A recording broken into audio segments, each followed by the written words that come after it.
তো রাধে রাধে বন্ধুরা, কেমন আছো সবাই? আশা করি সকলেই ভালো আছো। তো এখন বসন্তকাল, এই সময় গাছে অনেক প্রচুর পরিমাণে এই সজনা ফুল পাওয়া যায়। তো সজনা ফুলের সাথে সাথে আমি যে পড়ে যাওয়া শনি সজনা ডাঁটা, একেও আমি ফেলে দেবো না, এটা আমি তরকারি করে দেখাবো।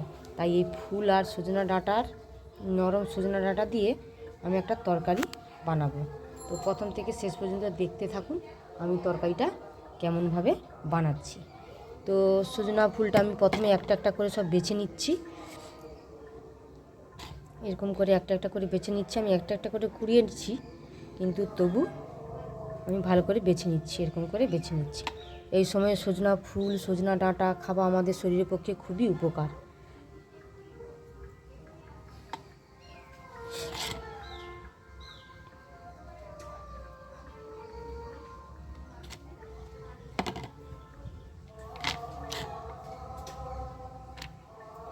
সজনা ফুলের গোড়ার দিকে এই যে একটি শুকনো ফুল আছে, এইটা আমি কেটে এরকম করে বাদ দিয়ে দেবো।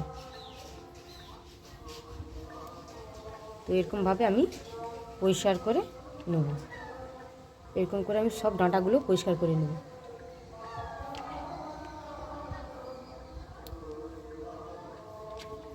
এইভাবে আমি সব পরিষ্কার করে নিচ্ছি। তো দেখুন, ফুলগুলো আমার বাছা হয়ে গেছে।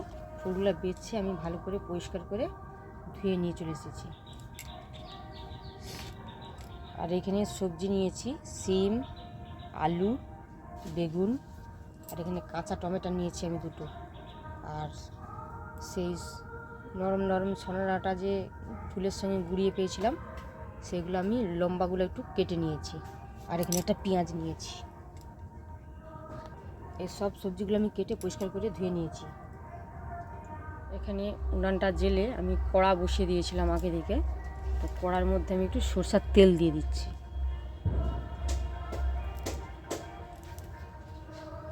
তো তেলটা গরম হয়েছে, তেলের মধ্যে আমি দুটো শুকনো লঙ্কা,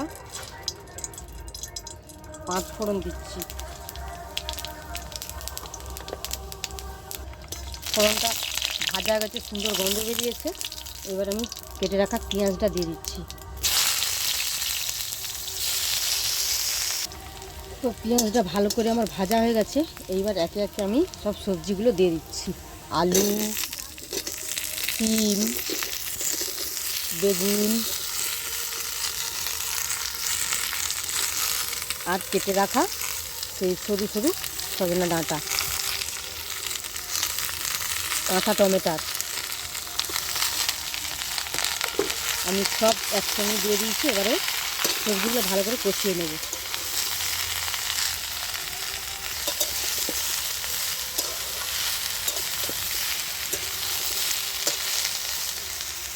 তো আমি ঢাকনাটা এবার খুলে লবণ আর হলুদটা দিয়ে দেবো।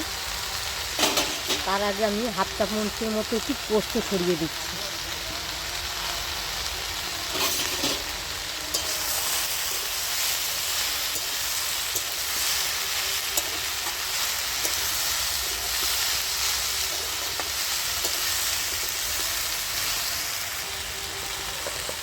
তো পরিমাণ মতো নুন দিয়ে দিচ্ছি। আমি দিয়ে দিচ্ছি হলুদ। ভালো করে আমি কষিয়ে নেব।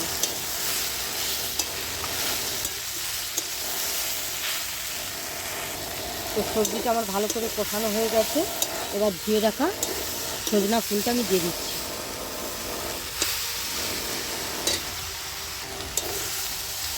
তো সজনা ফুলটা দিবার সাথে সাথেই একটা খুব সুন্দর গন্ধ বেরিয়েছে।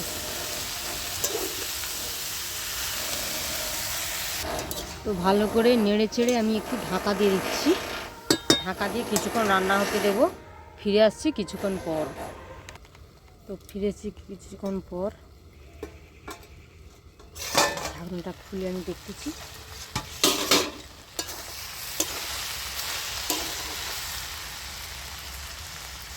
সবজিগুলো আমার আর একটু সেদ্ধ হবে, সেদ্ধ প্রায় হয়েই গেছে। তো এটা যত মজিয়ে রাঁধবে তত তরকারি স্বাদটা দ্বিগুণ হবে।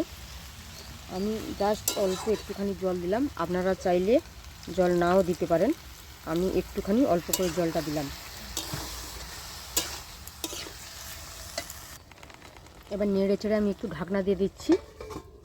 আলুটা আর একটু সেদ্ধ হয়ে গেলে আমার তরকারিটা রেডি হয়ে যাবে, তারপরে আমি নামিয়ে নেব। তো ফিরে আসছি কিছুক্ষণ পর, কিছুক্ষণ পর ঢাকনাটা খুলে আমি দেখতেছি সবজিগুলো আমার সেদ্ধ হয়েছে কিনা। তো সবজিগুলো আমার সব সেদ্ধ হয়ে গেছে, আমি এবারে নামিয়ে নেব। এরকম শুকনা শুকনো একদম ঝরঝরা হবে।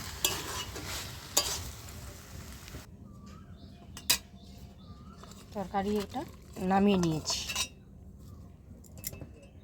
তো তরকারিটা নামিয়ে নিয়েছি, এবার গরম ভাতের সাথে পরিবেশন করব। তো গরম ভাতের সাথে যদি এরকম একটি তরকারি থাকে আর কিছুই লাগবে না, এই দিয়েই এক থালা ভাত খাওয়া হয়ে যাবে। তো আপনারা এরকম নরম নরম সজনে ডাঁটা ফেলে না দিয়ে এইভাবে তরকারি করে খেয়ে দেখবেন, আর কেমন লাগে আমাকে অবশ্যই কমেন্ট করে জানাবেন।